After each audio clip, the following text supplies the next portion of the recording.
Hi, my name is Julia and I am an English teacher, and today I will teach you about languages, more specifically the English vocabulary, to talk about languages and learning these languages. Originally I'm Polish and I was born in Poland. However, when I was 3 years old I moved with my parents to England and I lived there for 16 years, where I finished primary school, high school, preschool also. I really recommend turning on subtitles in Polish or in any other language if you speak another language. YouTube has an automatic option now where you just click on the captions and they can auto-translate from English to the language that you want to change it to. So today I want to talk about how many languages I speak and how I learned them and how well I can speak in these languages. So we will start off with Polish, which technically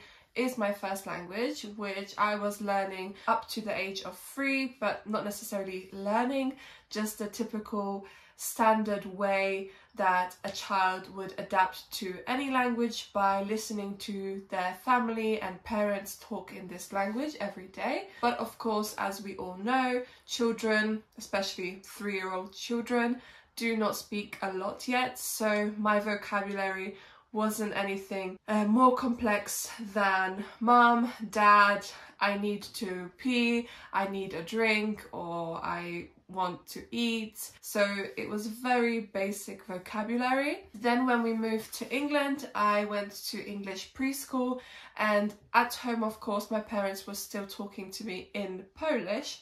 However, in preschool, I had to adapt and learn English. Again, more in a sense that I had to understand based on what was going on around me. So I wasn't 100% sure of what was happening. I don't remember a lot myself, but I do remember my parents telling me about some preschool experiences that maybe weren't the best. Because, for example, if I needed to use the toilet, I didn't know how to say this in English, and it was very difficult for me to communicate with the teachers or the assistants at the beginning. However, of course, with time, after a few more days and weeks, I adapted to this language and started to understand it. So I always try to explain to people that I consider myself to be a native speaker in English, because the first language that I learnt, like the letters, the spelling, writing, was technically English because of going to English preschool. So you know, when kids in school get a letter presented to them and they have to learn that this sound is A, that was in my case in English. So when I saw the letter A, it wasn't the Polish A, it was A. So I learnt the English alphabet first. I focused on English words first. I saw a picture of a dog and I was being taught that this is a dog, not pies. So the words that I knew in Polish were technically all because of context around the house by my parents. But as you know, we spend a lot of time in preschool, and that's the place where we technically, officially learn. That's why I consider myself to be a native speaker in English and in Polish, of course. However, my Polish in these first few years was, I would say, very weak, and I knew a lot of words, but my grammar wasn't right.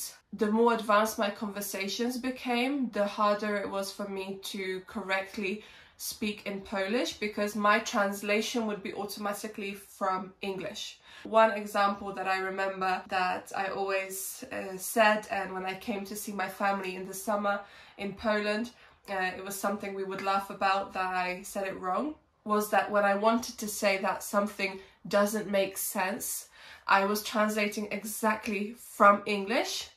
This doesn't make sense. So to nie robi sensu. In Polish, we do not use the word make, the verb make. We say this doesn't have sense. So in Polish, it's to nie ma sensu. And in this situation, we were always laughing that, like, where do you get these phrases from? And I just slowly realized with time that I just translate literally everything word by word from English because that's the language that I'm more fluent in. So of course, as the years went on, my Polish was slowly improving, but my English was drastically improving because of my education being only in England. And that's when a third language came into play, and this third language is Spanish. And I just want to make it clear, Spanish is not the first language that I had in school ever as an additional language. I used to have a little bit of French, and then we had a little bit of German. I also had somewhere 1 month of Italian for whatever reason. So there were other languages that I learned. But when it got to the stage that I could choose which additional language I want to learn, I decided to learn Spanish, mainly only because of the sound. I believe that Spanish sounds beautiful. This started in year 8, to be precise. In year 8 in England, you are 13 to 14 years old. So I would say at quite a late stage, but many might disagree. If I remember correctly, we had Spanish classes twice a week. Unfortunately, as a child might look at this situation, I didn't necessarily consider Spanish to be such an important thing in my life at the beginning, so I didn't really focus much on it in these first few years of high school. I was passing, and when we had any small exams, like, my results were not the worst, but they were definitely not even good. They were just okay.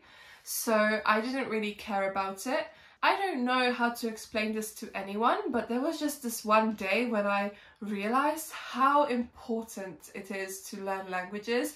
I looked at myself from the perspective that I can speak English and Polish already, and I was only around 14 years old, and I saw how much that let me do in the world, that I can go to Poland and speak with everyone there. I stopped being maybe lazy with Spanish and started to really pay attention in class.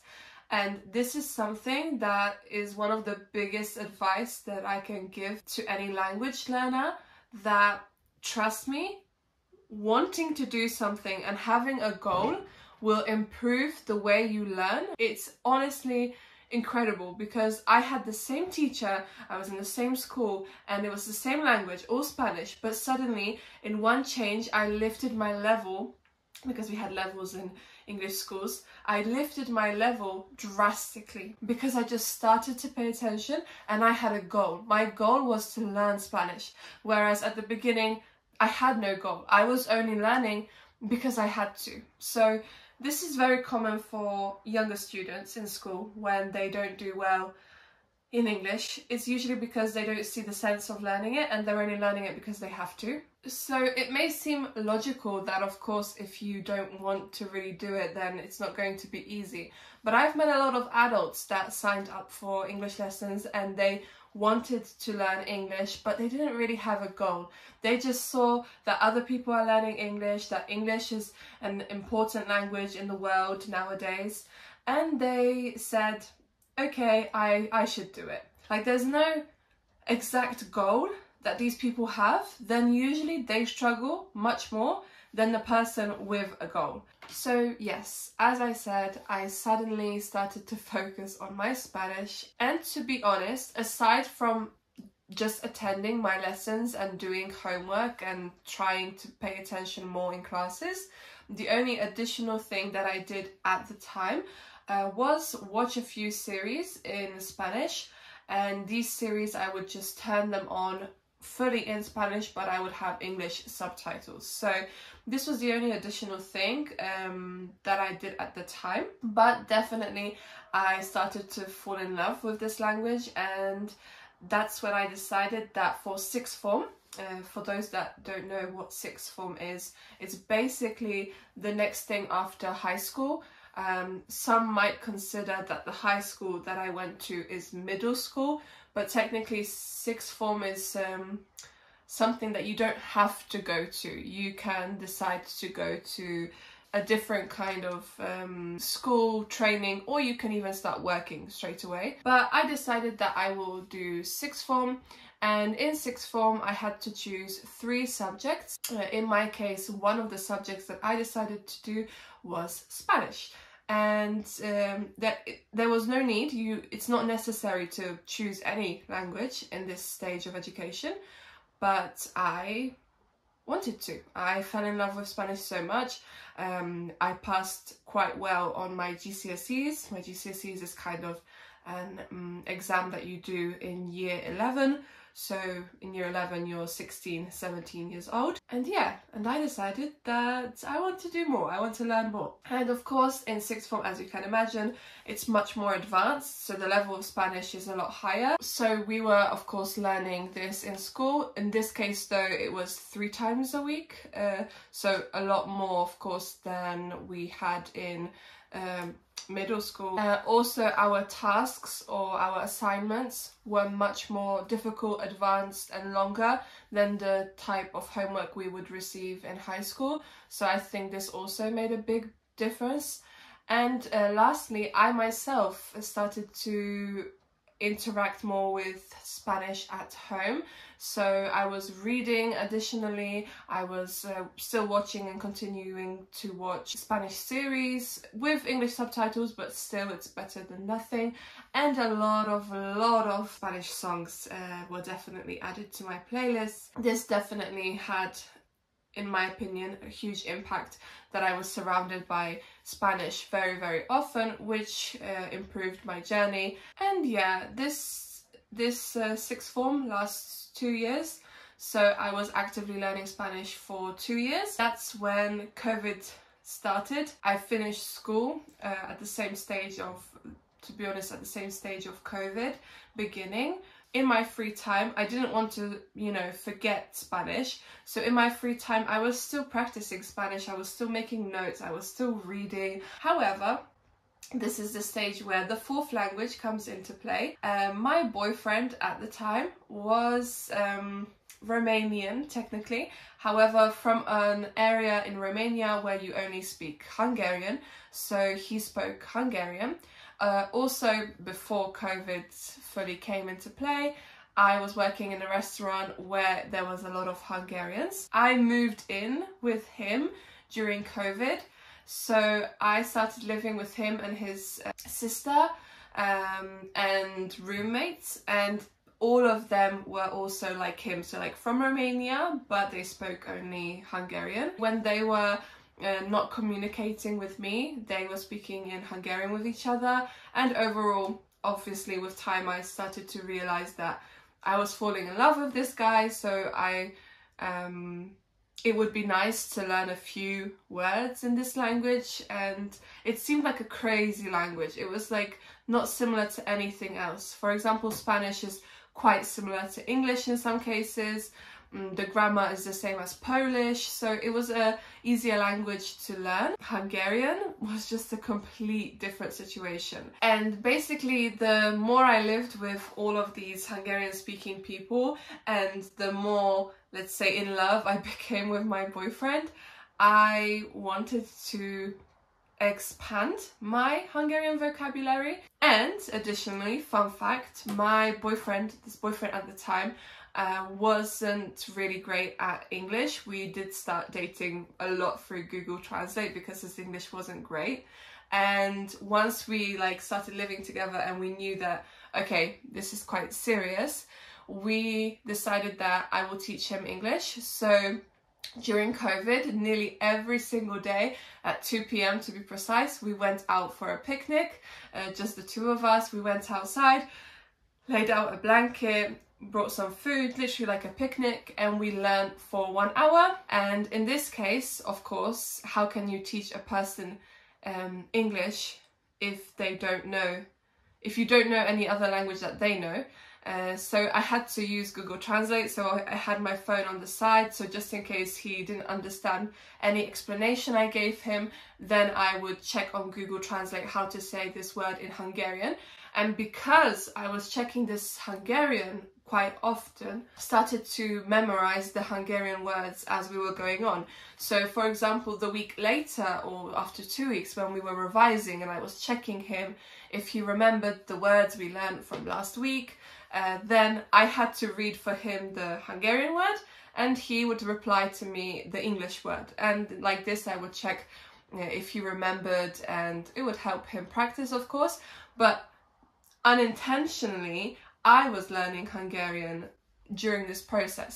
Somewhere in this stage I started to see that it's a crazy language. It's not really maybe as useful to learn as I would say other languages are, but when I got to the stage that I really want to be with this guy, I decided that maybe I will put Spanish to the side for a little bit and focus more now on Hungarian. And Hungarian became my main learning language at this stage. Problem was that I didn't have a goal then. I believe that the reason why I wasn't learning quickly then was because I had no goal until after, when he wanted to go to Romania to see his family with me, and I was so frightened. We wouldn't necessarily always be in a situation where I could talk to somebody else in English because I'm not in England anymore. And of course I would meet other members of his family who only spoke in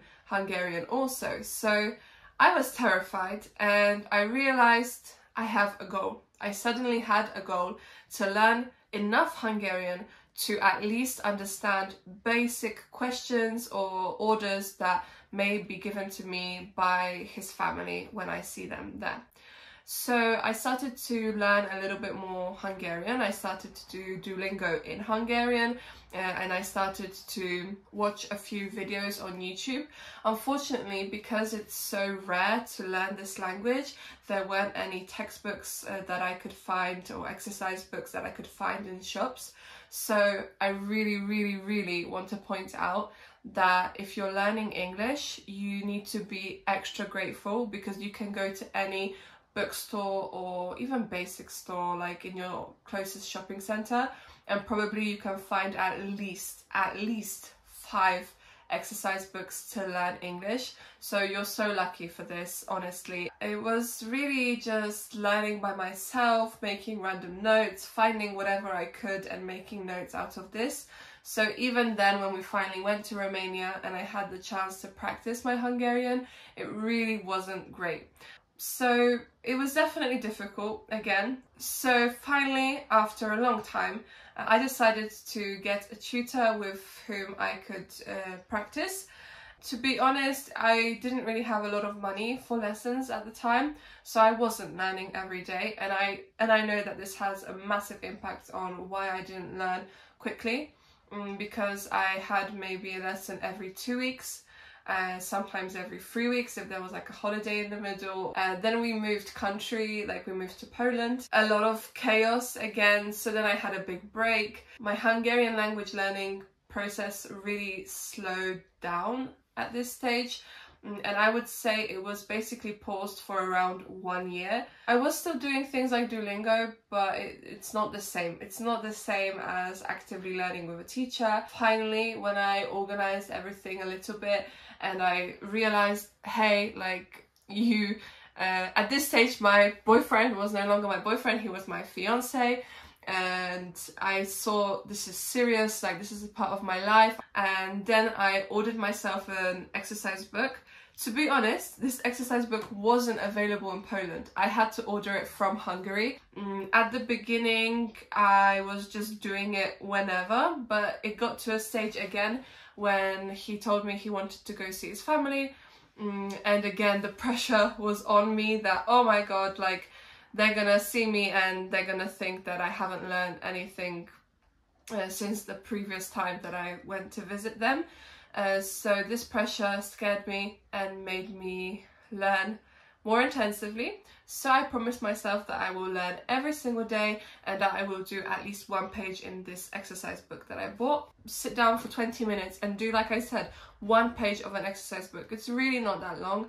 It only seems like it takes forever, but it's only 20 minutes, and that's what I did. And really this sped up my process a lot. When I got into the rhythm of learning and I started to feel like I'm improving, I realized that I need to focus also on communication, on conversations. So that's when I again started to invest in lessons. I don't want to go on into more deeper details because that's mainly it at this stage. It's been the same ever since. So for example, right now actually I'm pregnant and I'm focusing financially on my child, and all of money that I would additionally have, I'm buying something for my baby. So I'm not paying for any tutor at the moment. But for example, this exercise book which I told you about then, I completely finished it finally. Then I had a grammar book. I also finished the whole grammar book. After this, I found on Vinted some book about Hungarian basics. Even though I knew the basics, I decided to read it just to kind of, you know, remind myself, make sure my grammar is still correct. And I read all of this. Meanwhile, we went to his family many times. His family even came to see us in Poland.